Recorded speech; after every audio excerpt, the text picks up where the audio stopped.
ফুলের ঘ্রাণে মুহুমুহু করা রুমে এক হাত ঘুমটা টেনে বসে আছি আমার স্বামীর অপেক্ষাতে। হ্যাঁ, ঠিক ভেবেছেন, আজ আমার বাসর রাত। প্রতিটি নারীর জন্য আজকের রাত কতটা মূল্যবান তা তো জানেনই।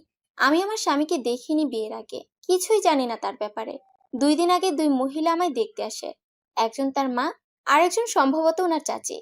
আর তারা আমায় পছন্দ করে। আব্বা বলল 2 দিন পরে নাকি বিয়ে। আমার মত থাকলেও বিয়ে হবে, না থাকলেও হবে। উনি যা বলেছেন তাই হবে। তাই আমিও ভাবলাম যে বিয়ে তো হবেই, এইখানে আর দেখে কথা বলে লাভ কি। একবারে বিয়ের পরই নয় কথা হবে, সব জানবো তার ব্যাপারে। হঠাৎ ঘড়ির ঢিংঢং শব্দে ভাবনার জগৎ থেকে বের হলাম। ঘড়ির দিকে তাকিয়ে দেখি একটার কাঁটা ছুঁই ছুঁই করছে। ওহো, আমার পরিচয় তো দিলাম না। আমি আয়রা, ইন্টার পাস আমি। এরপর আমাকে আর বাসা থেকে পড়তে দেয়নি আব্বু আর ভাইয়ারা। চেয়েছিলাম অনেক পড়তে, তবে তারা দেয়নি। আর কি, বাসার সকল রকমের কাজ শিখেছে। বয়স আমার 21 ছুঁই ছুঁই। আমরা 2 ভাই, বাবা মা আছেন। আর স্বামীর বাড়িতে শ্বশুর শাশুড়ি, একটা ননদ আর একটা দেবর, আর আমার স্বামী। আমি আর জানি না আসলে। আবার ভাবতে লাগলাম, উনি কি আসবেন না?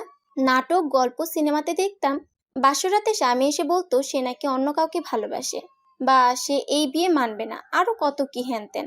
ভাতের ফ্যান। এইসব ভাবতে ভাবতে কখন যে চোখ লেগে এলো বুঝলামই না। হঠাৎ কারো নরম আওয়াজের ডাকে ঘুম ভাঙলো। হঠাৎ ঘুম ভাঙায় অন্ধকারে ওনার চেহারা না বোঝার কারণে আমি আল্লাহ গো ভূত ভূত বলে দিলাম এক চিৎকার। তখন উনি বলে উঠলেন, আরে আরে করছোটা কি? আমি তো ভয় পাচ্ছ কেন? আসলে কারেন্ট চলে গিয়েছে, জেনারেটর ঠিক করাতে পারলাম না। আসলে লোক নেই এখন, একটু পরে হয়তো কারেন্ট চলে আসবে। আমি মোবাইলের লাইট দিয়ে দেখলাম তুমি ঘুমাচ্ছ, তাই তুমি জাগার পর লাইট অফ করে দিলাম। যদি বুঝতাম তুমি এমন ভয় পাবে তাহলে কখনোই মোবাইলের লাইটটা বন্ধ করতাম না। বলেই উনি হা হা করে হাসি দিলেন এক। যদিও বা হাসিটা দেখতে পারিনি, তবে কেন জানি দেখার বড্ড কৌতূহল হচ্ছিল। তখন উনি আবার বলে উঠলেন, আচ্ছা, তুমি ফ্রেশ হয়ে নাও। এই শাড়ি আর গহনা নিয়ে আর কতক্ষণ ধরে বসে আছো? জি, যাচ্ছি, কিন্তু। কিন্তু কি? অন্ধকার নিয়ে ভাবছো? আমার ফোনের টর্চ লাইট দিয়ে কাজ হবে না। জি, হবে। এরপর ওনার মোবাইলের টর্চ লাইট দিয়ে শাড়ি নিলাম একটা, আর সব গহনা খুলে বাথরুমে গিয়ে সব চেঞ্জ করলাম। মুখের মেকআপ সব ধুয়ে বের হলাম, আর কারেন্ট চলে আসলো। তখন ওনার মুখটা আমি দেখতে পারলাম। শ্যামবর্ণ ওনার গায়ের রং, তবে মুখটা অসম্ভব মায়াবী। চক্ষু দুটো খুবই সুন্দর।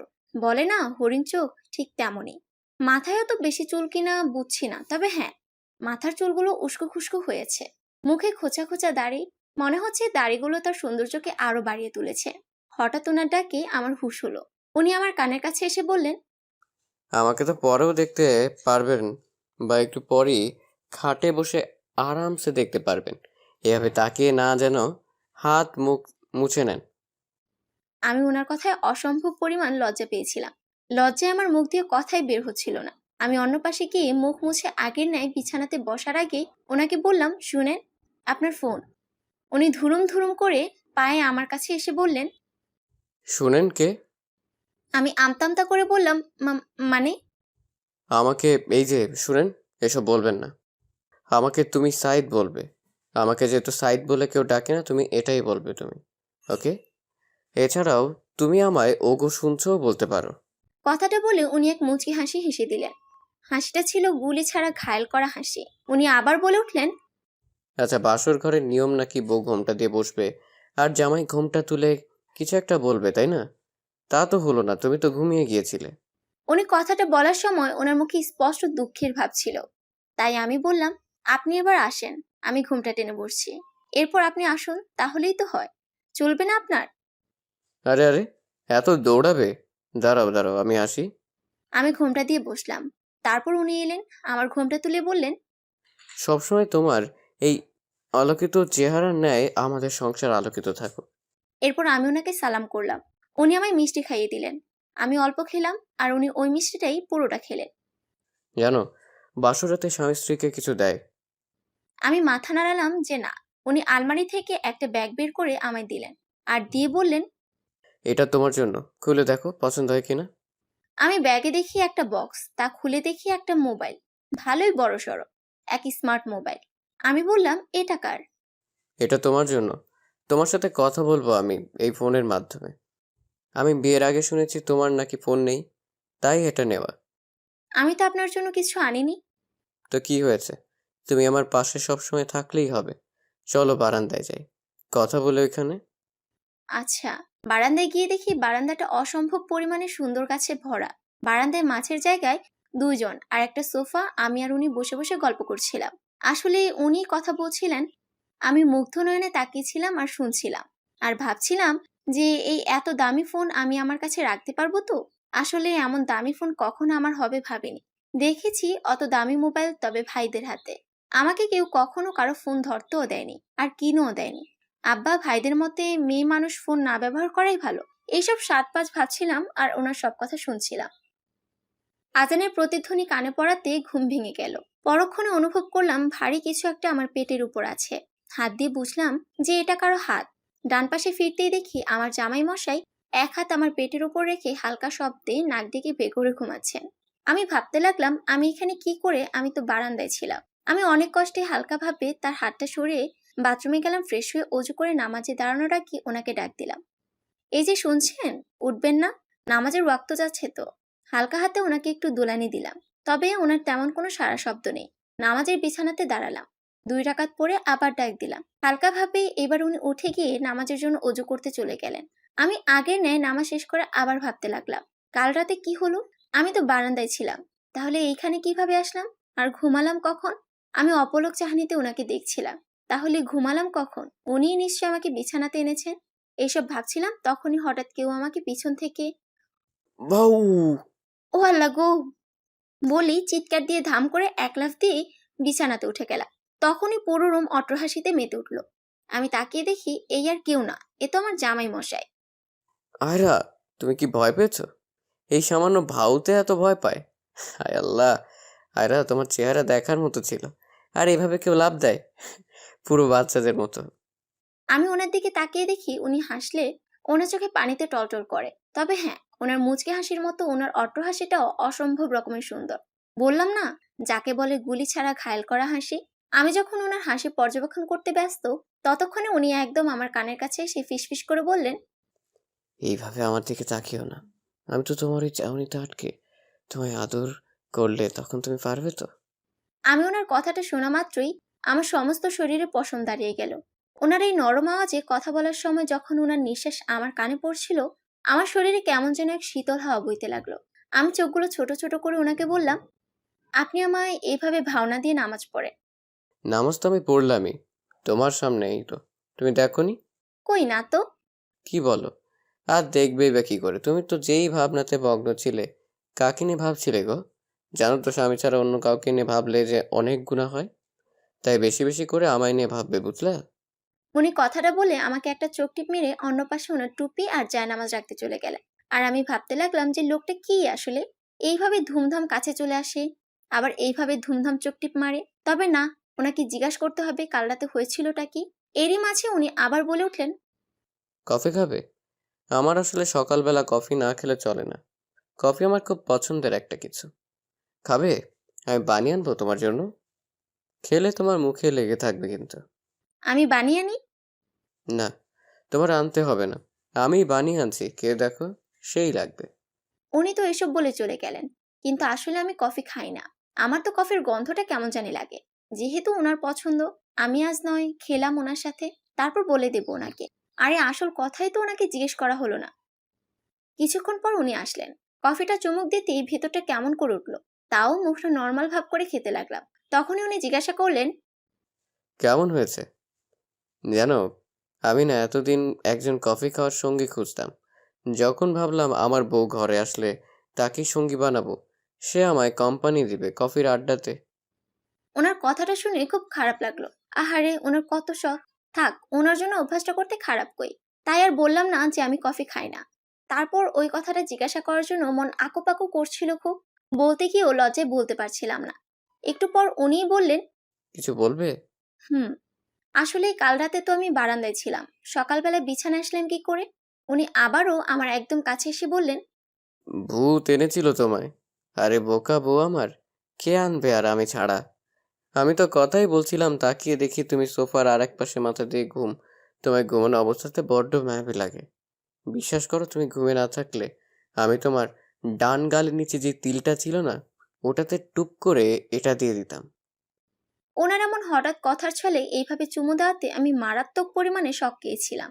কয়েক সেকেন্ডে কি হলো বুঝলামই না। আমি ঠায় ওই অবস্থায় চোখগুলো রসগোল্লার মতো বড় বড় করে তাকিয়েই আছি। উনি এবার জোরেই বললেন, আবার আপনি যদি মুখে শুনেছি, তবে আরো ডাবল হবে এমন ঠুস ঠাস চুমু কিন্তু। আমি ওনার কথা শুনে কি রিয়েকশন দিব ভুলেই গেলাম।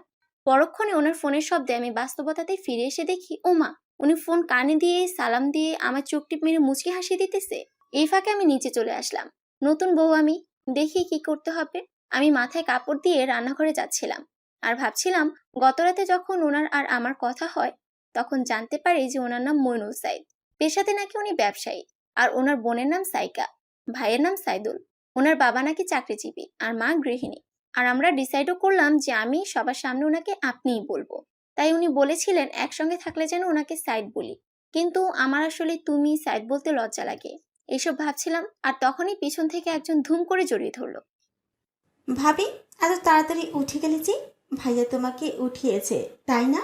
ভাইয়া এমনই করে জানো, ও সকাল সকাল উঠে আর ওর সাথে কেউ থাকলে তাকে উঠিয়ে দেয়। কিন্তু কিন্তু ভাইয়ার কিছু বুঝি না। কাল বাসর রাত গেলেও আর সে কিনা তার আজ সকাল সকাল বউকে উঠিয়ে দিল।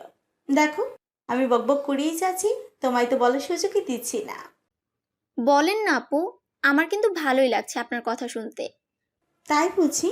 তোমার ভালো লাগছে? উফ, সরি সরি, আমি তুমি করে বলে ফেললাম। রাগ করো না প্লিজ। আরে আপু কি যে বলেন না, তুমি করেই বলেন, সমস্যা নেই। আপনি চাইলে আমায় আয়রা বলেও ডাকতে পারেন, আমার কোনো সমস্যা নেই। আচ্ছা, তুমি করে বলবো, তবে ভালো কথা। তুমি কিসে পড়ো এমনিতে? জানো, কিছুই জানা হয়নি। ভাই তোমার পিক দেখে এত পছন্দ করেছিল, আর মায়েরও তোমাকে পছন্দ হয়েছিল। ভাইয়া তো সারাক্ষণ তোমার ভাবনাতেই মুশকুল ছিল। তোমার জন্য কি কি কিনবে না কিনবে সব নিয়ে চিন্তা করতো আর কিনতো, আর সাথে আমায় নিয়ে ঘুরতে মার্কেটে। আরে ভাবি, তোমার ফোনটা পছন্দ হয়েছিল? আমার না ব্যাকের কালারটা অসাধারণ লেগেছিল। আপু, আমার পছন্দ হয়েছে। তবে আপু, এত দামি ফোন কেন কিনলেন আপনারা? আমি যদি সামনে রাখতে না পারি? আমার তো খুব ভয় হয়। আরে বোকা, হারাবা কেন? ভাবি শোনো, আমার ভাইয়াটা একটু রাগী, তবে মনের দিক থেকে অনেক সফট। বিশ্বাস করবে, আমি না কখনো ভাবিনি ভাইয়াও কারো ভাবনায় চিন্তায় মুশকুল হতে পারে। জানো, সারাক্ষণ আমাকে বলতো, সাইকারে আমার বউ কবে যে ঘরে আসবে রে। আমার কাছে তো দুদিনও অনেক দিন মনে হচ্ছে রে। আরও কত কি।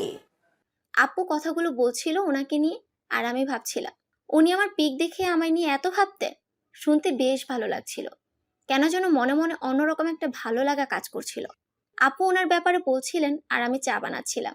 আসলে গতকাল শুনেছিলাম ওনারা সবাই নাকি সকাল সকাল মশলা চা খান।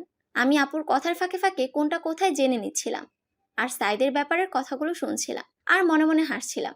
এরই মাঝে আপু আবারও জিজ্ঞেস করলেন, ভাবি, তুমি কিসে পড়ো বললে না? আমি ইন্টার পাস করেছি, এখন আর পড়ি না। কেন? একটু সমস্যা হয়েছিল তাই। আপু, চা তো হয়ে গেছে, আপনি আম্মু আব্বুকে দিয়ে আসবেন নাকি আমি দিয়ে আসবো? তুমি আম্মুদের দিয়ে আসো, আমি সাইদুল ভাইয়াকে দিয়ে আসি। আপু চা নিয়ে চলে গেল। আসলে চায়ের কথাটা তুলেছি পড়ার কথাটা এড়ানোর জন্য। আমি মাথায় ঘোমটা টেনে ভালোভাবে চা নিয়ে রওনা দিলাম আব্বু আম্মুর ঘরের দিকে। রুমের সামনে দাঁড়িয়ে টোকা দিয়ে আসবো কিনা জিজ্ঞেস করলাম, আর অমনি, আরে, জিজ্ঞেস করার কি আছে? ভেতরে আয়। এত সকালে উঠলি কেন? না আম্মু, সমস্যা নাই, আমার অভ্যাস আছে সকালে ওঠার। আব্বু, এটা আপনার চা, এটাতে চিনি কম, আপনি নাকি চিনি কম খান তাই আর কি। আচ্ছা মামনি। চাতে কোনো ত্রুটি হলে আমাকে বলবেন। না রে মা, চাটা খুব মজা হয়েছে। যা তুই রুমে গিয়ে রেস্ট নে। গত কয়দিন ধরেই খুব ধকল গেল সবার উপর। এই জন্য বলেছি বিয়ের একদিন পর বউ ভাত করতে, যাতে সবাই একটু আরাম করতে পারে। আচ্ছা আম্মু, তো আম্মু নাস্তা বানাতে হবে কখন, আর কি বানাবো? তোর কিছু করতে হবে না, যা তুই রেস্ট নে। আমার ছেলেকে সময় দে, আমি আর চম্পার মা মিলে করে ফেলবো সব। তোর ভাবতে হবে না মা। ওনাদের সাথে আরো কিছুক্ষণ কথা বলে চলে এলাম রুমের দিকে। রুমে গিয়ে দেখি বিছানাতে কোনো ফুল নেই। পুরো রুমেও কোনো ফুল নেই। গেল কই ফুল সব? আর আমার জামাই মশাইকেও দেখছিলাম না। বারান্দার দিকে যাচ্ছিলাম আর ভাবছিলাম উনি গেল কই। তখনই দরজা লাগানোর আওয়াজে পিছনে ঘুরে দেখি আমার জামাই মশাই দরজা লাগিয়ে তার সামনে দাঁড়িয়ে আছেন। ওনার মুখে গম্ভীরতার ছাপ স্পষ্ট ফুটে আছে। উনি গম্ভীরতাময় মুখটা নিয়ে আমাকে বলতে লাগলেন, কোথায় গিয়েছিলে? আমাকে না বলে রুম থেকে কেন বের হলে? আমাকে কি তোমার চোখে লাগে না? আমি ফোনে কথা বলতে নিলাম আর অমনি তুমি চলে গেলে। আমাকে জিজ্ঞেস করার কি কোনো দরকার নেই? ওনার কথাতে স্পষ্ট রাগ ফুটে উঠেছিল। আমি ভাবতে লাগলাম, হায় আল্লাহ, আমি কি করলাম? কেন ওনাকে আমি বলে গেলাম না? উনি কি ভীষণ রাগ করেছেন? ওনাকে কি আমি রাগিয়ে দিলাম? আপুরা বলছিল ওনার অনেক রাগ। এখন উনি কি রাগের মাথায় আমায় অনেক বকবেন? আর যদি আমার ভাইয়ের মতো আমায় মারেন তখন? বিয়ের একদিন হতে না হতে রাগারাগি মারামারি? না না, ওনাকে আমার সরি বলতে হবে। তখনই উনি কি হলো? কথা বলছো না কেন? ওনার এমন ধমকের সাথে সাথে আমি ওনার পা ধরে বলতে লাগলাম, সরি, সরি, রাগ করবেন না প্লিজ, আমার ভুল হয়েছে। আর কখন আমি আপনাকে না বলে কোথাও যাব না, সত্যি বিশ্বাস করেন। আর কখনো এমন হবে না, প্লিজ রাগ করবেন না, প্লিজ আমাকে মারবেন না প্লিজ। কথাগুলো বলছিলাম আর অটোমেটিক চোখে পানি চলে আসলো। আমি কান্না করছিলাম আর ওনাকে এসে বলছিলাম, আরে আরে করছোটা কি? আয়রা বাবু, কান্না করো না প্লিজ। আরে জান, আমি তো দুষ্টুমি করছিলাম, তুমি তখন চলে গেলে তাই। আরে আরে কান্না অফ করো প্লিজ, আমার কিন্তু ভালো লাগছে না। উনি কথাগুলো বলতে বলতে আমার বাহু ধরে আমাকে দাঁড় করলেন। আমি তো প্রচন্ড ভয় পেয়েছিলাম।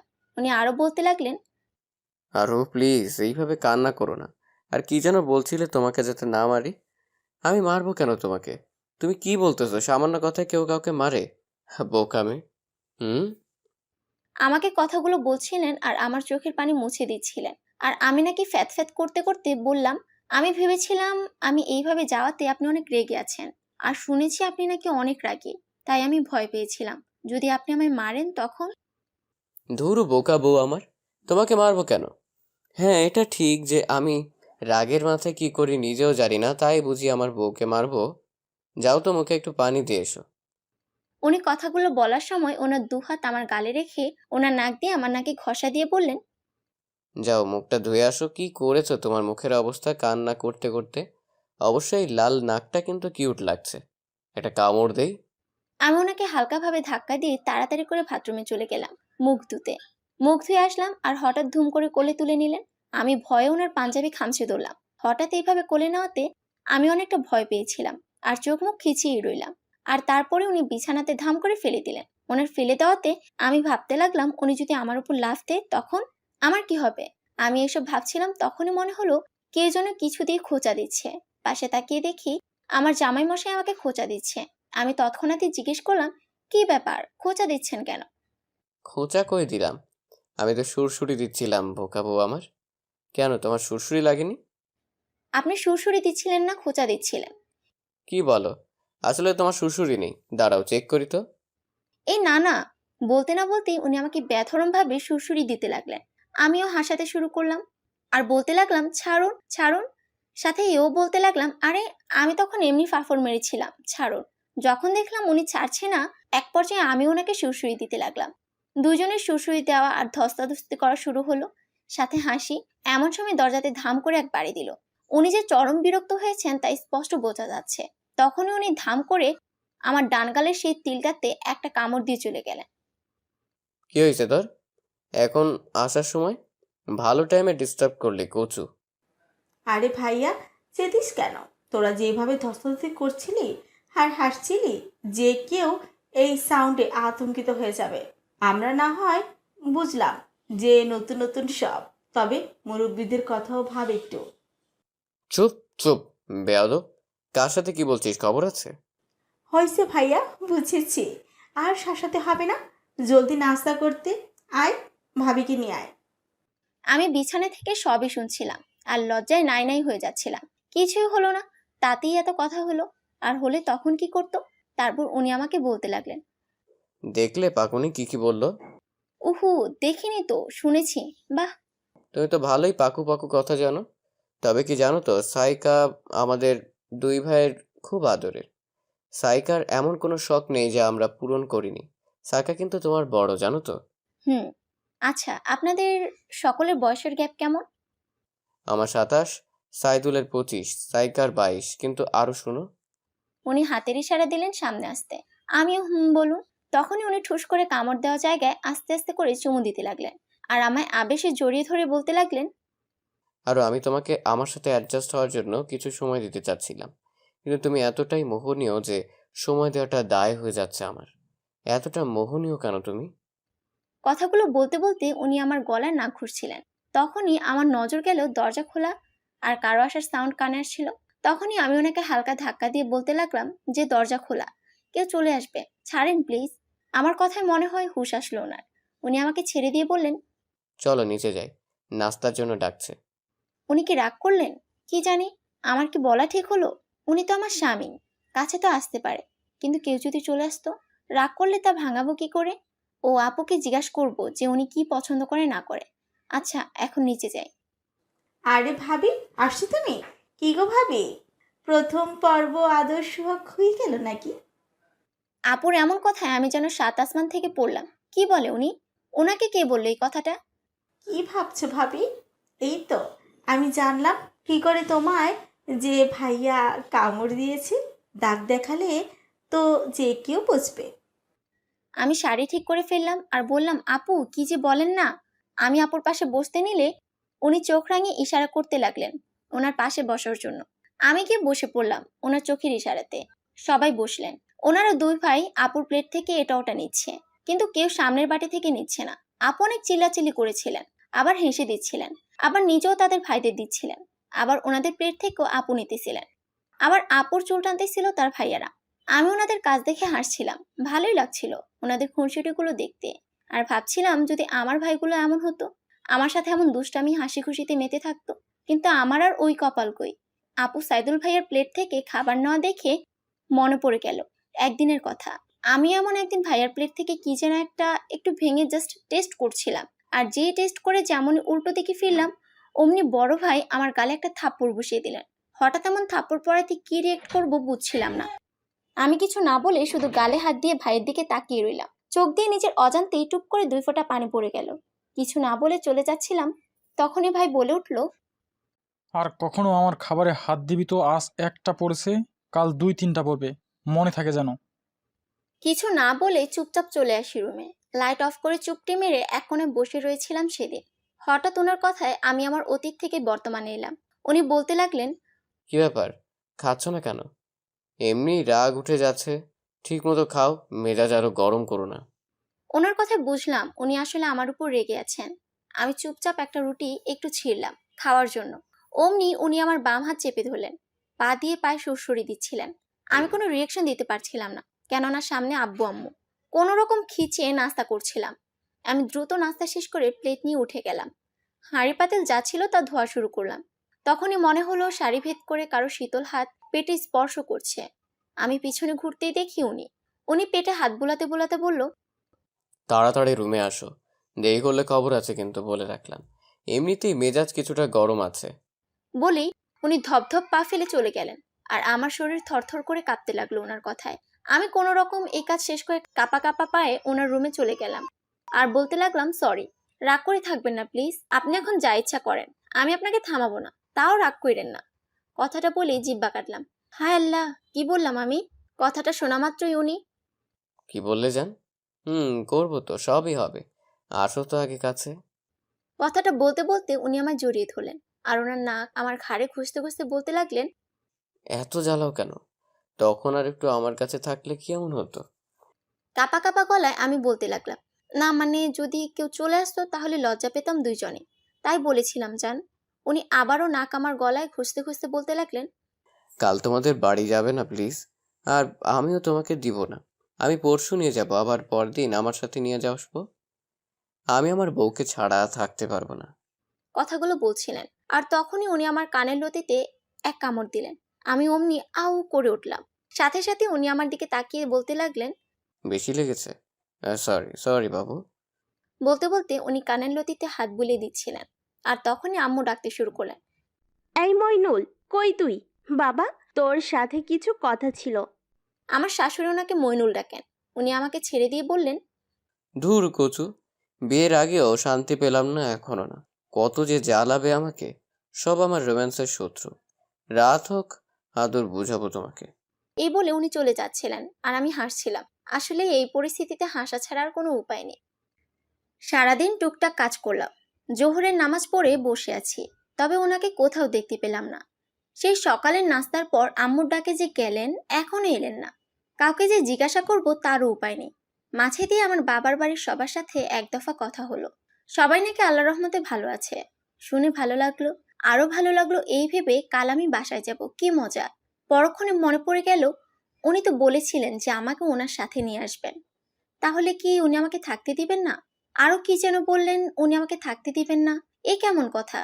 আমি আমার বাবার বাড়িতে থাকবো না, কিন্তু সাথে কি জানি বলছিলেন না? ও হ্যাঁ, উনি নাকি আমাকে ছাড়া থাকতে পারবেন না। কথাটা মনে পড়তেই মনটা কেমন যেন করে উঠলো। মানুষটা কি সত্যি আমাকে এতটা ভালোবাসে? এটা পাওয়ার কি আমি যোগ্য? জানি না, বুঝছি না। তখনই ভাবনার মাঝে ছেদ ঘটলো সেই ঘড়ির ঢিং ঢং আওয়াজে। তাকিয়ে দেখি 2টা বাজে। কেন জানি মনে একটু অশান্তি লাগতে শুরু হলো, সাথে দুশ্চিন্তার কালো মেঘ। মনে ঘুরঘুর করতে লাগলো। পরক্ষণে মনে পড়লো ওনার দেওয়া ফোনে কি ওনার নাম্বার থাকবে। চেক করে দেখি কি হয়। মোবাইল হাতে নিয়ে দেখলাম আর পেয়েও গেলাম। সাইদ নামে একটা নাম্বার। কল দিলাম। উনি সিম নাম্বার সবই সেট করে দিয়েছিলেন, আমাকে বলেও ছিলেন। অপর পাশে বাজতে শুরু রিং। একটু পরে অপর পাশে কল রিসিভ করে বলল, হ্যালো। আসসালামু আলাইকুম। ওয়ালাইকুম আসসালাম। কোথায় আপনি? বাসায় আসতেছে, কিছু লাগবে? না আসলে আপনি। কি বললে? না মানে তোমাকে সকালের পর থেকে দেখিনি, তাই এখন দুপুর 2টার বেশি বাজে, তাই ভাবলাম একটু কল করি, কোথায় আছে না আছে এইসব ভেবে।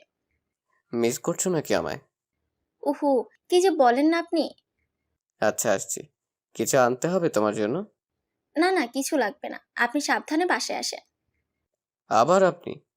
সরি সরি, সাবধানে আসো। আচ্ছা, আল্লাহ হাফেজ। আসছি তাড়াতাড়ি তোমার কাছে। মিস করতে হবে না আর। বলেই উনি কল কেটে দিলেন। খুব লজ্জা লাগছিল। এই প্রথম আমি এমন একটা স্মার্টফোন দিয়ে কথা বললাম। বাসায় একটা বাটন ফোন থাকতো, তা দিয়ে টুকিটাকি কথা বলতাম। আমার জীবনের চাহিদাগুলো সব ছিল খুবই সীমিত। খুব কমই বাবাকে বলেছি যে আমাকে এটা ওটা কিনে দিতে হবে। যখন যা দিত তাই মেনে নিতাম, কেননা উপায় নেই তাছাড়া। টিউশনও করতাম 2টা, তা দিয়ে টুকিটাকি খরচ চালাতাম বাসায়। হাত পাতার চেষ্টা কমই করতাম। আসলে কি, আমাদের পরিবারে মেয়েকে বোঝা ভাবা হয়। সবাই মেয়ে হলেই একটু হলেও নারাজ হয়। আমাদের গ্রামের নিয়ম, মেয়ে হলো তাকে বিয়েতে ভুরি ভুরি দিতে, এই দেওয়া নিয়েই মেয়ে পক্ষের কত ঝামেলা পোহাতে হয়। তাই তারা মেয়েদের ঝামেলা মনে করে।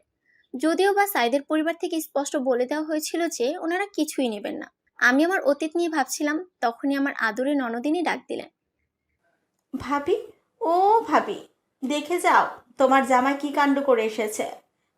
আমি দৌড়ে ডাইনিংয়ে গিয়ে দেখি উনি সমস্ত শরীরে কালো কাদা মাটিতে লেপ্টে এসেছেন। আমি পুরো হাঁ হয়ে চেয়ে আছি তার দিকে। উনি দৌড়ে এসে এই কাদামাটি সহ আমাকে জড়িয়ে ধরলেন। সেখানে সাইদুল ভাইয়া সাইকা আপু ছিলেন শুধু।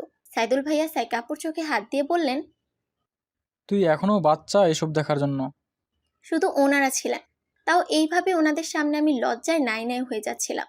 আর ওনাকে ধাক্কাচ্ছিলাম আর বলছিলাম, প্লিজ ছাড়েন, সবাই এখানে কি মনে করবে, প্লিজ ছাড়েন না। তৎক্ষণাৎ উনি ছেড়ে দিলেন আর সাইকা আপু বলে উঠল, ভাইয়া, রোমান্স রুমে কইর, কিন্তু এই অবস্থা কিভাবে হলো তা বলো। আরে বলিস না, আসছিলাম বাসার দিকে, কি মনে করে জানি কুকুরকে একটা ঢিল মেরেছিলাম।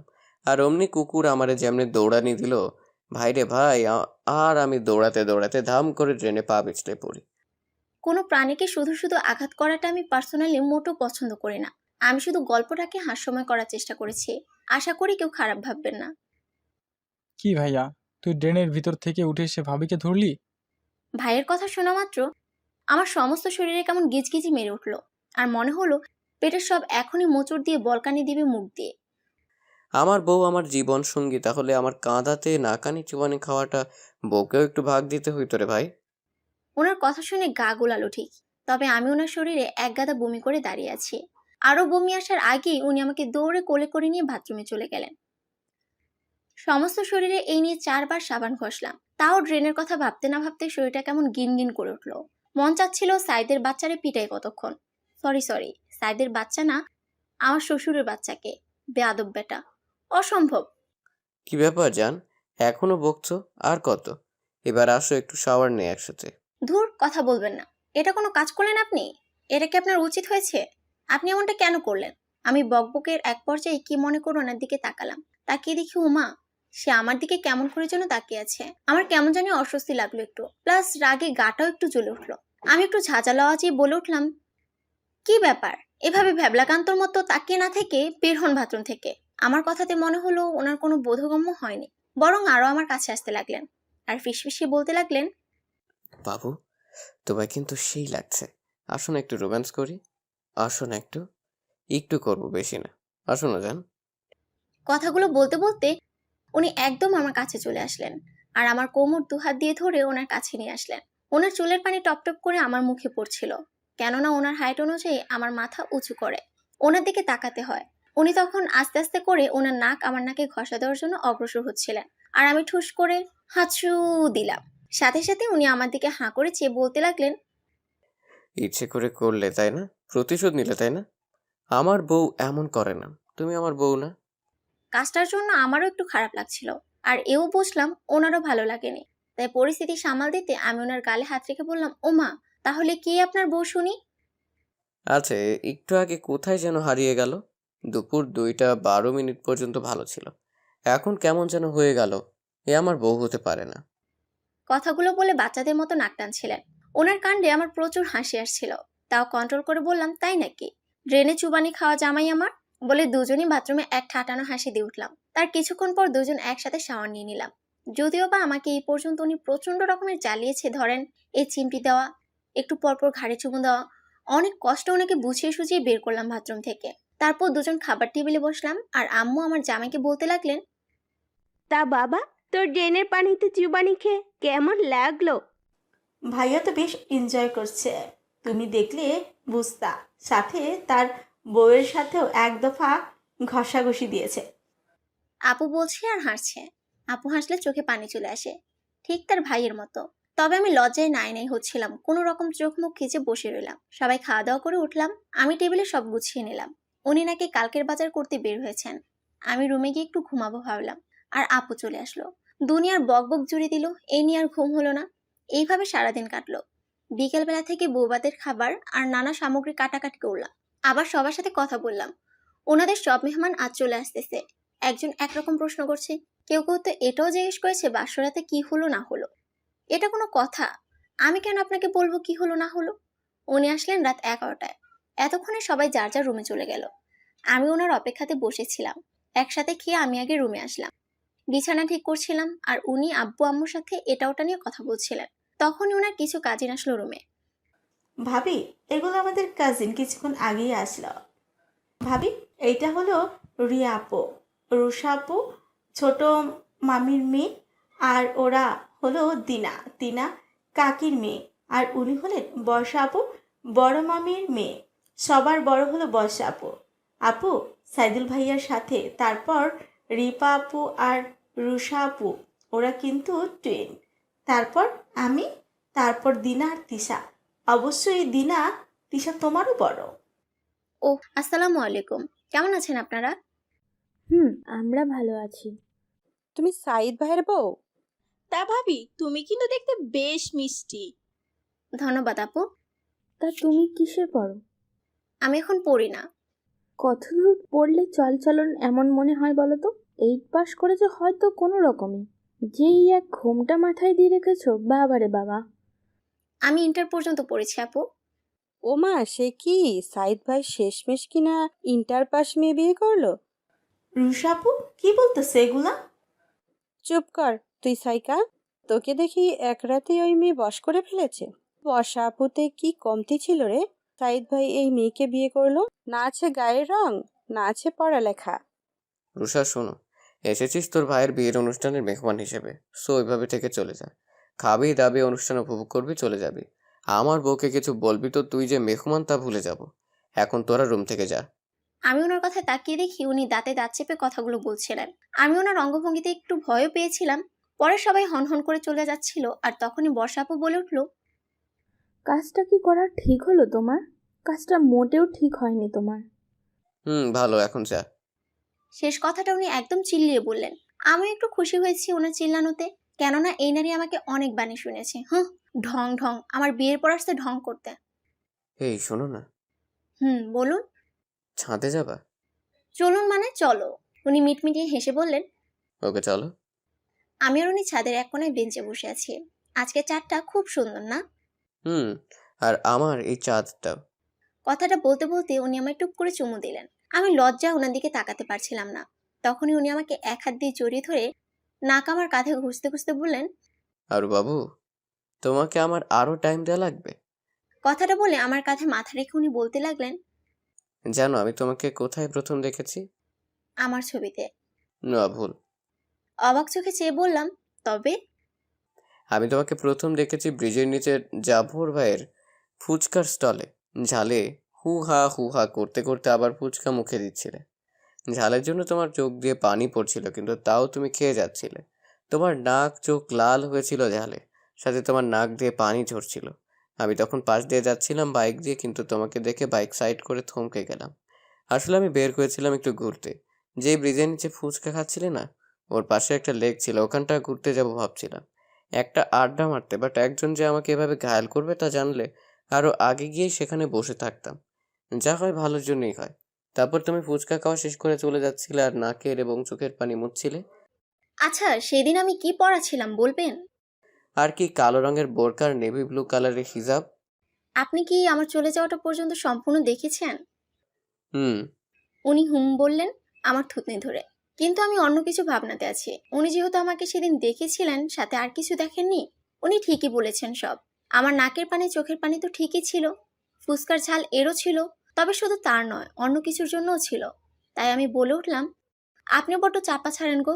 আপনি হুদ্দাই বলতেছেন যে আমাকে দেখেছেন, কিন্তু আপনি আমাকে দেখেননি। আরে কি বলো, দেখেছি তো। বলো, যা যা বলছি তা ঠিক আছে না? তুমি কালো বোরখা পরা ছিলে। ঠিক বলছিলেন। আমি ওনার সাথে আর কথা বাড়াতে চাইনি। পরক্ষণে উনি বলে উঠলেন। আমি জানি তুমি কি জানতে চাইছো আমার কাছে। আমি তাও দেখেছি, কিন্তু বলে তোমাকে লজ্জায় ফেলতে চাইনি, তাই সম্পূর্ণ কথাটা বলিনি। তবে আমাকে একটা কথা বলবে, তোমার ভাইগুলো এমন কেন? জানি না, আমি কিছুই জানি না কেন ওরা এমন করে। তবে সেদিন এমনটা কেন করেছিলে? আমি আমার এক বান্ধবীর সাথে বের হয়েছিলাম ফুচকা খেতে। দেখেছিলেন সাথে একটা মেয়ে সালোয়ার কামিজ পরা। হুম। ওর নাম রায়দা। রায়দার বিয়ে ছিল কিছুদিন পর, তাই ও অনেক জোর করে যেন ওর সাথে একটু বের হই। বিয়ের পর বান্ধবীর সাথে আর বের হতে পারে না, এইসব ভেবেই ও আমাকে অনেক জোর করে বলে বের হতে। তাই ওর মন রক্ষার্থে বের হই। ফুচকা খাচ্ছিলাম, হঠাৎ করে গালে অনেক জোরে 5টা আঙ্গুল পড়ে, আর সাথে আমার ফুচকার প্লেট ছিটকে গিয়ে পড়ে। আমি তৎক্ষণাৎ কিছুই বুঝিনি কি হলো, কেন হলো, কে মারলো, তা দেখার আগে আবার সেই 5 আঙ্গুল অন্য গালে পড়লো। থাপ্পড়টা শুধু গালে পড়েনি, কানেও পড়েছিল। আর তখনই ঝাঁঝালো কণ্ঠে ভাই বলে উঠলো। পিয়াদব, অসভ্য, বেড়া দেখাতে এখানে এসেছিস তাই না? কোন ছেলের সাথে ফুচকা খেতে এসেছিলি? কোন অজাতের বাচ্চা তোরে আনছে? ভাই, আমি তো রায়দার সাথে এসেছি। বিশ্বাস করো, কোনো ছেলে আমাদের সাথে আসেনি, আমরা দুইজনই এসেছি ভাই। চুপ বিয়াদব, বাসায় যা এখনই। তারপর রিক্সাতে করে চলে আসলাম। আসলে আমরা যাওয়ার পর ভাইকে নাকি ভাইয়ের কোন বন্ধু নাকি ফোন করে বলেছেন যে আমি নাকি কোনো ছেলের সাথে ফুচকা খাচ্ছিলাম। তাই আর কি ভাই অমন করেছিল, আর কিছুই করেনি। বাসায় গিয়ে সব ঠিক হয়ে গিয়েছিল। মিথ্যে তো বেশ বানিয়ে বলতে পারো আরো, কিন্তু ধরা খেয়ে গেলে তো। আমি সেদিন তোমার সম্পর্কে সব খোঁজ নিই। আমি এটাও জানি সেদিন তোমার বাসায় কি হয়েছিল। তুমি বাসায় যাওয়ার পর যে এটা নিয়ে অনেক হুলস্থুল কাহিনী হয়েছিল তাও আমি জানি। তোমাকে যে এর জন্য একদিন খাবার দেয়নি তাও জানি। আমি সবটাই জানি আরু। আর সেদিনের পর থেকে তোমাকে ভালোবেসেছি কিনা সত্যিই জানি না, কিন্তু একটা অন্যরকম অনুভূতি জাগা শুরু হলো তোমার জন্য। এক অন্যরকম ভালো লাগা শুরু হলো। ভেবেছিলাম মনের কথা তোমাকে জানাবো, তার আগেই মা আমার হাতে এক মেয়ের ছবি ধরিয়ে দিয়ে বলল, ওকে, তোর বিয়ে করতে হবে। আমার মেয়ে খুব পছন্দ হয়েছে। ব্যাস, আমি আর কিছু শুনতে চাই না। আমি বরাবরই আম্মুর অনেক বাধ্য। আমি কখনো আম্মুর মুখের উপর কোনো কথাও বলিনি। আম্মুর কথায় আমি একবার ভাবলাম মেয়ে যদি না বলে তাহলে। তাই আমি পিক বের করলাম বায়োডাটা আছে কিনা দেখতে, কিন্তু পিক দেখে তো আমি টাসকি, কেননা সে তো আর কেউ না, আমার আরু। কথাগুলো বলার সময় ওনার চোখে মুখে খুশি চিকচিক করছিল। ওনার এই খুশিময় চেহারা আমার বড্ড বেশি মায়াবী লাগছিল, আর ভালো লাগা বাড়াচ্ছিল। আরও শুনো, আমি তোমাকে বিয়ে করার পূর্বেই ডিসিশন নিয়েছিলাম যে তোমাকে বিয়ের পর আমি তোমার বাবার বাড়ি আর দিব না। কেননা আমি চাই না আমার বউ সেখানে থাকুক যেখানে আমার বউয়ের মান সম্মান নেই। আমি শুধু সম্পর্কের খাতির এবং যথেষ্ট প্রমাণের অভাব হওয়াতে আমি মামলা করিনি তোমার ভাইদের নামে। আমি ওকে থামিয়ে দিয়ে বললাম, প্লিজ এই মামলা এগুলো বলবেন না। ওরা আমার ভাই, প্লিজ আমি আপনার সব কথা শুনবো। তাও প্লিজ তুমি ওদের কিছু করো না প্লিজ। তখনই উনি আমার কাঁধ থেকে মাথা তুলে দুগালে দু হাত রেখে বলতে লাগলেন, আর পাখি, তুমি কবে থেকে আমাকে শুধু তুমি করে বলবে? এই তুমি আপনি মিক্সড কেন করো? ভালো লাগে তাই। আমি কথাটা বলে দাঁত কিলিয়ে দিলাম। ওরে রে, কি দাঁত কেলানি দেয় রে আমার বউ। তা সব কথা শুনবে? আরো শোনো, বলুন। আমি না তোমাকে এই কয়েকদিনে বড্ডই ভালোবাসা বলো, ভালো লাগে বলো, দুইটাই করে ফেলেছি। আর তুমি কি আজ আমার হবে? উনি কথাগুলো আমার চোখে চোখ রেখে বলল। আমি আর আমার চোখ তার চোখ বরাবর রাখতে পারিনি। ভীষণ রকমের লজ্জায় আমি কুকিয়ে যাচ্ছিলাম। কি গো, চোখ নামালে কি হবে নাকি? বলো না, হবে কি আজ আমার? আমি লজ্জাতে কিছু না বলে তার কাঁধে মাথা রেখে দিলাম। হয়তো উনি এতে আমার মতামত পেয়েছিলেন। তৎক্ষণাৎ উনি আমাকে 5 কোল করে রুমের দিকে চললেন। আমি আমার নায়িকাদের মতো নামার জন্য ছটফট করিনি। আমি বেশ উপভোগই করছিলাম। আর এই বয়সে কোলে উঠতে পারলে তো ভালোই লাগবে। তাই আমি শুধু উপভোগ করছিলাম। উপভোগের ঠেলায় কখন রুমে চলে এলাম বুঝলামই না। উনি আমাকে বিছানাতে রাখতে আমার হুঁশ এলো। আরে আমি তো রুমে চলে এসেছি। উনি আস্তে আস্তে আমার দিকে অগ্রসর হতে লাগলেন। আমাকে ওনার ভালোবাসাতে পরিপূর্ণ করতে লাগলেন। রাতের গভীরতার সাথে আমাদেরও প্রণয়ও গভীর হতে লাগলো। ঘড়ির ঢিংঢং আওয়াজ কানে আসতেই ঘুম ভেঙে গেল। ঘড়িতে তাকিয়ে দেখি 4টা বাজে। অপর পাশে তাকিয়ে দেখি উনি আমাকে আষ্টে পৃষ্ঠে জড়িয়ে ধরে ঘুমিয়ে আছে। ওনার দিকে তাকাতেই মনে পড়লো কাল রাতে সাইদ আর আমার প্রণয়ের কথা। কখন আমি ভাবিনি যে আমি জীবনে এতটা ভালোবাসা পাবো। বাবা মার বাড়িতে শুধু অবহেলাই পেয়েছিলাম, কিন্তু এই মানুষটাকে আমি কিছু দেইনি এই পর্যন্ত। কিন্তু না দেওয়ার পরেও তার থেকে অনেক কিছু পেয়েছি আমি। এতটা কি সত্যিই আমার প্রাপ্য ছিল? এসব ভাবতে ভাবতে আমি ওনার মাথায় হাত বুলিয়ে দিচ্ছিলাম। তখনই কি মনে করে আমি ওনার মাথায় দুটো চুমু দিয়ে কোনো রকম ওনাকে ছাড়ানোর চেষ্টা করতেছি। তখনই উনি ঘুম ঘুম কণ্ঠে বললেন, আরো কোথায় যাও? এই যে মশাই, ফ্রেশ হব না? হব তো একটু পরে, একসাথে হব। এখন আসো তো, আর একটু ঘুমাই। এই না, সরো, আমি উঠবো। চুপ। চুপ বলে সাইদ আমাকে আরো টাইট ভাবে জড়িয়ে ধরে আবার ঘুম দিলেন। আমিও আরো এক দফা ঘুমিয়ে নিলাম। হঠাৎই অনুভব করলাম কিছু একটা আমার গলায়। একটু সুরসুরেও লাগছিল। পরে চোখ মেলে দেখি আমার জামাই মশাই। আরো, আমি এতগুলো কামড় দিয়েছিলাম, আমাকে থামানো কেন? জানি না কেন জানি খারাপ লাগেনি, তবে দাগগুলো। দাগগুলো কি? এটা আমি দিছি আমার বউকে? কি বলবে? আচ্ছা সরো, এখন গোসল করে নামাজ পড়তে হবে। আজ তো সারাদিন অনেক ব্যস্ত থাকবে, আর একটু রেস্ট নিয়ে নাও। আরে না, কি বলো, মাথা খারাপ? সবাই কি বলবে নতুন বউ এত বেলা করে ঘুমায়? সরো তো, আজকে বাসায় যাব। সরো তো, আজকে বাসায় যাব। ওইখানে আবার রেস্ট নিতে পারবো। হঠাৎই উনি উঠে আমাকে পাঁচকোলা করে দৌড় দিলেন বাথরুমে। একসাথে গোসল করে নামাজ পড়ে আমি নিচে চলে আসলাম। এইবারটা আমাকে গোসলও শান্তি মতো করতে দেয় নাই। তার ভালোবাসা শুরু হয়ে গেছে বাথরুমেও।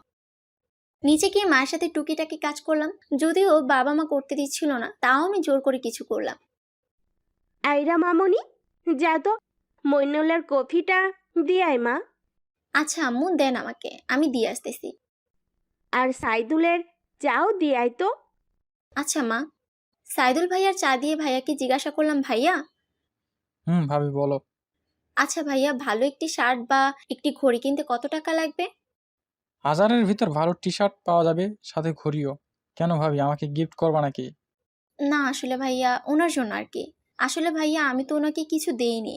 আর আমি তো কখনো মার্কেটে এসব কিছু কিনিনি, কোনো ধারণাও নেই। আচ্ছা ভাবি, আমি এনে দেবনি। ভাইয়া, আমি আজকে বাসায় গিয়ে টাকা নিয়ে আসবো। আমার জমানো টাকা আছে কিছু, তা দিয়ে এনে দিবেন ভাইয়া প্লিজ। আচ্ছা ভাবি। ওনার কফি নিয়ে গেলাম। ওনার সাথে কিছুক্ষণ দুষ্টামি করে আবার নিচে এসে দেখি সবাই অনেক বিজি, কেননা আজকে আমার বউ ভাত। তারপর একে একে সব শেষ হলো। আমাদের বাড়ির সবাইও চলে এসেছে। আমাকে আজকে লেমন কালারের শাড়ি পরানো হয়েছে। সাইকাপও হালকা সাজিয়ে দিলেন। আমার ভারী সাজ ভালো লাগে না। উনি আসার পর সবাই রুম থেকে চলে গেলেন। এই বাড়ির একটা জিনিস খুব ভালো লাগে, তা হলো সবাই প্রাইভেসি জিনিসটা খুব বুঝে। উনি এসে আমাকে জড়িয়ে ধরে কপালে চুমু দিয়ে বলে উঠলেন, জান, অসাধারণ লাগছে তোমাকে। তোমাকে হালকা মেকআপে মাশাআল্লাহ লাগে। শুনো, ছেলে পেলে কেউ কথা বলতে আসলে বেশি কথা বলবা না। আমি ওনার বুক থেকে মাথা তুলে ওনার শার্টের উপরের দুটো বোতাম লাগিয়ে বললাম, এগুলো খোলা না থাকে যেন। সাইদ, তুমি যদি এই বোতামগুলো খুলেছো তো দেখবে কি করি। তাই বাবু? আমার বউ দেখি 2 রাইতেই তার স্বামীকে নিয়ে জেলাস। কি গো বউ, জলে কোথায়? চুপ, একদম চুপ, কথা না বাড়িয়ে চলো। আমার কথা যেন মনে থাকে তোমার। আসলে উনি আজকে ফর্মাল পরেছেন, কিন্তু ওনার শার্টের প্রথম 2টা বোতাম খোলা। তার কারণে ওনার খুব বুকখানা দেখা যাচ্ছিল। জানি অনুষ্ঠানে সব ওনার কাজিন ফ্রেন্ডস, তাও কেন জানি মনে হলো এটা না দেখতে পাওয়া সর্বোত্তম। তারপর দুজন নিচে চলে গেলাম, সব মেহমানদের সাথে পরিচিত হলাম। সবাইকে সালাম দিতে দিতে হাসি দিতে মুখ মনে হয় বাঁকা হয়ে গেছে মনে হয়। সব ঝামেলা শেষ করে আমার বাবার বাড়ি আস্তে আস্তে সন্ধ্যা হয়ে গেল। সাইদকে বললাম ফ্রেশ হয়ে নিতে। আম্মু নাস্তা রেডি করেছেন, চলো তাড়াতাড়ি। আরও আমার শালক শালিকা নেই কোনো? হুম, আছে তো। কেন? একটু শালিকার সাথে মজা না করলে কি হয়? কি বললাম? মজা মানে? তাড়াতাড়ি যাও ফ্রেশ হতে। সাইদ চলে গেল, আর চলে যাওয়ার পরপরই আমার চাচাতো বোন তাসনিম, তাসনিয়া আর ফুফাতো বোন রাফা এলো। ওরা সবাই আমার ছোট, তবে বেশি না, 1-2 বছরের। ওরা সবাই নাস্তা নিয়ে এলো। আপু, ভাইয়া কোথায়? বাথরুমে। আপু, ভাইয়া তোমাকে বাসর রাতে কি কি দিল? হুম হুম। দাঁড়া দেখাই, এই যে এই মোবাইলটা।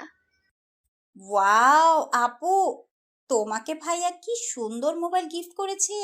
ইস, আমার যদি এমন জামাই হয় রে আপু। আপু বলো না, বাসর রাতে কি কি করলে? কেন শালিকা, জানতে চাও কেন? এই লোক কি বলতে চায়? এটা কি সম্ভব? এবারটা লজ্জা করতেছে না? এবারটা আবার পাল্টা প্রশ্ন করতেছে কেন? আমি চোখ পিটপিট করে সাইদের দিকে তাকিয়ে রইলাম। না না না ভাইয়া, কিছু না, আমরা তো এমনি বলছিলাম। না শালি, বলো না, কি জানতে চাও? জানতে চাও না প্র্যাকটিক্যালি দেখতে চাও গো শালিকা? সাইদ এই কথাটা বলতে বলতে আমার গা ঘেঁষে বসলেন। আমি ওনার কথায় কনুই দিয়ে এক গুঁতা মারলাম ওনার পেটে। না ভাইয়া, কিছু না। এই যে আপনার নাস্তা, খেয়ে নিচে আসেন। সবাই আপনার জন্য অপেক্ষা করতেছে, আপনার সাথে আড্ডা দিবে বলে। বলেই ওরা সবাই চলে গেল। চলে যেতেই উনি আমাকে পিছন দিয়ে জড়িয়ে ধরে আর বলতে লাগলেন, জান শুনো, তোমাকে কিন্তু এই ব্ল্যাক কুর্তিতে মাশাল্লাহ লাগছে। এত কিউট কেন তুমি? মন চাই খেয়ে ফেলি। বলেই আমার ঘাড়ে উনি একটা কামড় দিয়ে ছোট ছোট চুমু দিচ্ছিলেন। আমি সাথে সাথে ওনার হাত খামচে দিলাম। আর তখনই রাফা। খাওয়া হলো তোমাদের? মামা ভাইয়াকে খুঁজছিল। তখনই রাফা চোখে হাত দিয়ে বলতে লাগলো, আরে আরে, আমি কিছু দেখিনি, আমি পরে আসছি। বলেই এক দৌড় দিল রাফা। আমি সে কি লজ্জা পেয়েছি বলার বাহিরে। আর সাইদ বলতে লাগলো, এত লজ্জা পাচ্ছ কেন? আমি তো তোমার জামাই জান। কথাটা বলেই সাইদ আমার গাল দুহাত দিয়ে ধরে দু গালে চুমু দিয়ে দৌড়ে আব্বার কাছে চলে গেলেন। আর যেতে যেতে বললেন, বাবু রাতে ভালোভাবে আদর করবো, এখন এতটুকু অনুভব করো জান। সারা রাত ধরে আড্ডা, দুষ্টুমি, নানান ধরনের গেম খেলে ফজরের নামাজের পর সবাই ঘুমালো। আমি আর ঘুমালাম না, কেননা সবার নাস্তা রেডি করতে হবে। ঘর ভর্তি মেহমান, সকলের নাস্তা, চা, কত কি আছে, সব করছিলাম রান্নাঘরে। আর আম্মা আমাকে বলছিল, কিরে, জামাই কেমন রে মা? আলহামদুলিল্লাহ আম্মা, অনেক ভালো। ওনার মনও অনেক ভালো। যাক, আলহামদুলিল্লাহ, অনেক ভালো লাগলো। তোর শাশুড়ি কেমন? তোর শ্বশুর বাড়ির সবাই কেমন? আম্মা, সবাই অনেক ভালো, সবাই অনেক মিশুক। জামাই কি পছন্দ করে জানোস? পিঠা নাস্তা বানাইতাম রে মা। আম্মা, উনি তো চলে যাবেন আজকে, উনি থাকবেন না। ওনার কি কি কাজ আছে? সে কি রে মা? হ্যাঁ আম্মা। আচ্ছা, আমি ওনাকে কফিটা দিয়ে আসি। তাহলে 2 কাপ কেন? আর কে খাবে? আমি। তুই তো কফি খাস না। এখন খাই ওনার জন্য। ধীরে ধীরে উনি আমার অভ্যাস হয়ে যাচ্ছেন। সেদিন আমার বাবার বাড়ি থেকে আসার সময় আমার জমানো যে টাকা ছিল তা নিয়ে এসেছিলাম। ওই টাকাটা সাইদুল ভাইকে দিয়ে বলি, ভাইয়া আপনাকে বলেছিলাম না টাকাটা দিয়ে কিছু আনতে, আপনার ভাইয়ের জন্য নিয়ে আনবেন না ভাইয়া। ভাবি, নিয়ে আসবো। আর ভাইয়া শুনেন, 500 টাকা আপনার জন্য রেখে বাকি টাকা দিয়ে আপনি ওনার জন্য যা কিনার কিনবেন, প্লিজ ভাইয়া। আরে না ভাবি, কি যে বলো না, লাগবে না আমার। তোমার জন্য কোনো দরকার হলে বলো। এখন আপাতত নেই, তবে সামনে হলে আপনাকে আর বলবো না। কেন ভাবি? এই যে আপনি টাকাটা রাখবেন না বলেছেন, আপনি আপনার জন্য কিছু কিনবেন ভাইয়া, প্লিজ। জানি কম টাকা দিয়েছি, তাও ভাইয়া প্লিজ। আর কোনো কথা নেই, টাটা ভাইয়া। আরে আমার পাগলি ভাবি। ভাইয়ার আর কোনো কথা শুনবো না, দাঁড়ালে কথা পেঁচাবে, তাই চলে আসলাম। অপেক্ষার প্রহর গুনছিলাম শুধু, কবে ওনাকে এইসব দিব। দেখতে দেখতে আমাদের বিয়ের 3 সপ্তাহ বেশি হয়ে গেল। আমার কেন জানি মনে হয় সাইদের ভালোবাসা আমার প্রতি দিনে দিনে বৃদ্ধি পাচ্ছে শুধু। সাইদের টুকিটাকি দুষ্টামিগুলো দিনে দিনে শুধু বাড়ে। এ তো সেদিনই আমি রুমে কাপড় গোছাচ্ছিলাম, ধুম করে উনি রুমে এসে আমাকে জড়িয়ে ধরলেন আর ওনার দুষ্টামি শুরু করে দিলেন। যেমন কামড় দেওয়া, ধুম করে কিস করা। তবে ইদানিং আমার শরীর তেমন একটা ভালো না, একটু অসুস্থ। ভাবলাম একটু ছাদে যাব, তার আগেই সাইদুল ভাই এসে ডাক দিলেন। ভাবি, কোথায় তুমি? ভাইয়া বলেন। ভাবি তুমি যা যা বলেছো তা এনেছি। আপনার জন্য কিছু আনছেন তো? ভাবি এনেছি। আচ্ছা ভাইয়া, ধন্যবাদ আপনাকে এগুলো আনার জন্য। ভাবি, কালকে না তোমাদের বিয়ের 1 মাস হয়ে যাবে? দেখো না, দেখতে দেখতে 1 মাস হয়ে গেল। শাড়ি পরে রেডি হয়ে নিও, আমি কেক বানাবো, ভাইকে সারপ্রাইজ দিও ভাবি। আচ্ছা আপু। রাতে ওনার সাথে কথা বলে ওনার দুষ্টামিগুলো করে আমার বুকে মাথা রেখে ঘুমিয়ে আছেন। আমি তো শুধু কালকের অপেক্ষাতে, কখন কাল আসবে আর ওনাকে আমি সারপ্রাইজটা দেব এসব ভাবতে ভাবতে কখন ঘুমিয়ে গেলাম নিজেও জানি না। সকালে ঘুম থেকে উঠে সাইদকে পাশে পেলাম না। ঘড়িতে তাকিয়ে দেখি 9টা বাজে। উঠতে নিলে শরীর কেমন জানি লাগছিল। আমি মনে মনে নিজেকে বকছিলাম, আমি বাড়ির বউ হয়ে কিভাবে পারলাম এত বেলা করে ঘুমিয়ে থাকতে। কোনো রকমের রান্নাঘরে গেলাম। আম্মু বলতে লাগলেন, কি রে মা, শরীর কি বেশি খারাপ তোর? মইনুল বলল শরীর নাকি ভালো না। মা, একটু খারাপ লাগছে, কেন জানি অশান্তি লাগছে। মা, উনি কোথায়? মইনুল তো চলে গেছে মা, তুই নাস্তা করে রুমে চলে যা। আজকে নাকি সাইকা সব রান্না করবে। আমি নাস্তা নিতে রান্নাঘরে যেতেই খাবারের গন্ধ কেমন জানি লাগছিল। তাই আপুকে জিজ্ঞাসা করলাম, আপু খাবার কি পচা? এমন গন্ধ কেন? কই না তো ভাবি, সব তো ফ্রেশ। আপু একটা ডিম আমার সামনে ভাঙতেই আমি গড়গড় করে বমি করতে লাগলাম। পেটে কিছু না থাকায় বমির সাথে কিছু তো আসছিল না, বরং মাথাটা কেমন চক্কর দিয়ে উঠলো। এরপর চারপাশ সব অন্ধকার লাগছিল। আর মনে নেই যখন হুঁশ এলো নিজেকে বিছানাতে আবিষ্কার করলাম। আম্মু সাইকা আপুর মুখে খুশিতে চকচক করছিল। আমার জ্ঞান ফিরেছে দেখি সাইকা আপু আম্মুকে বলতে লাগলো, আম্মু, ভাবির জ্ঞান ফিরেছে। মা, তোর জ্ঞান ফিরেছে? দেখ মা, তুই আমাকে কত খুশির খবর দিলি মা। আজ আমি ভীষণ খুশি। তুই আজ আমাকে যে আনন্দ দিলি এই দাদি হওয়ার সংবাদে, আমি কি বলবো তোকে, ভাষা নেই আমার। তোর জ্ঞান হারানোর পর ডাক্তারকে খবর দিলাম, তাড়াতাড়ি করে সে এসে তোর চেক আপ করে বলল তুই নাকি মা হবি। আমি খুশিতে কান্না করতে করতে আম্মুকে জড়িয়ে ধরলাম আর বলতে লাগলাম, আম্মু ওনাকে বলেছেন? না রে মা। আম্মু আমি ওনাকে কথা জানাতে চাই প্লিজ। আপু তুমি তোমার সব প্ল্যান রেডি করো প্লিজ। আমি একটু ভিন্নভাবে সব জানাতে চাই। তোর জোরে সব কাজ হচ্ছিল। আমাকে আম্মু আপু কিছু করতে দেয়নি, বরং ঠুসে ঠুসে খাওয়াচ্ছিল। গুনতে গুনতে সেই রাতখানা চলে এলো। আমি আজ আকাশি রঙের শাড়ি পরেছি, উঁচু করে খোপা করেছি গাছরা লাগাবো বলে। সাইদকে বলেছি বেলি ফুলের গাছ আনতে। চোখে একটু আইলাইনার একটু লিপস্টিক লাগিয়ে ওনার জন্য রেডি হয়ে রুমে অপেক্ষা করছিলাম, রুম অন্ধকার করে ওনার জন্য। হঠাৎ উনি লাইট না জ্বালিয়ে বলতে লাগলেন, আর ও তোমার শরীর কি বেশি খারাপ? লাইট অন করবো জান? আমি একটা মোমবাতি জ্বালিয়ে বলতে লাগলাম, না আজ বাতি নয়, বন্ধ থাকুক। উনি আমাকে দেখে চোখ সরাতে পারছিলেন না।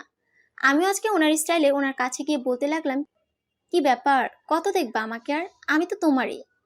তখনই সাইদ আমাকে জড়িয়ে ধরতে নিলে একটা পাঞ্জাবি দিয়ে বলি, আগে এটা পরে আসো, পরে ওসব হবে। উনি পাঞ্জাবি পরে বাথরুম থেকে বের হলেন। আমি তো ওনাকে দেখে ক্রাশ। ওনাকে অসম্ভব রকমের সুন্দর লাগছিল। আর সেই ঘায়েল করা হাসিটা তো আছে। উনি একদম আমার কাছে এসে বললেন, কি গো জান, আর কত দেখবে বাবু? আমি ওনার কথায় মৃদু হেসে দিলাম, কেননা এই লোকের বাবু আসবে কয়দিন পর, আর সে কিনা আমাকে বাবু ডাকে। হাসতে হাসতে ওনাকে ওনার গিফটের প্যাকেটটা ধরিয়ে দিয়ে বললাম, এই নিন, এটা আমার তরফ থেকে আপনার জন্য। আরো আগে দিতাম, তবে সাইদুল ভাইয়া কিনতে অনেক দেরি করেছে, তাই লেট হলো। তারপর আমি ওনাকে জড়িয়ে ধরে বললাম, চলেন বারান্দায়। চলো জান।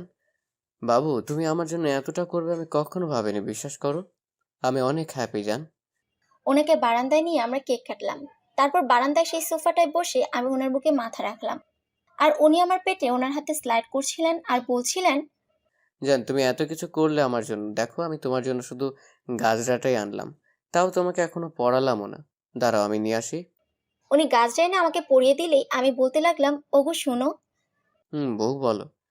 তোমার জন্য আরেকটা গিফট আছে গো। এটা আমি আনিনি, তাহলে জান? এটা আল্লাহ দিয়েছে।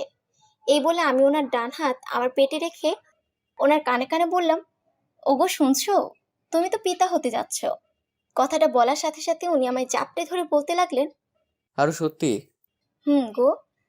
আরো ভালোবাসি, অনেক অনেক। তবে কতটুকু তা জানি না, তবে অনেক।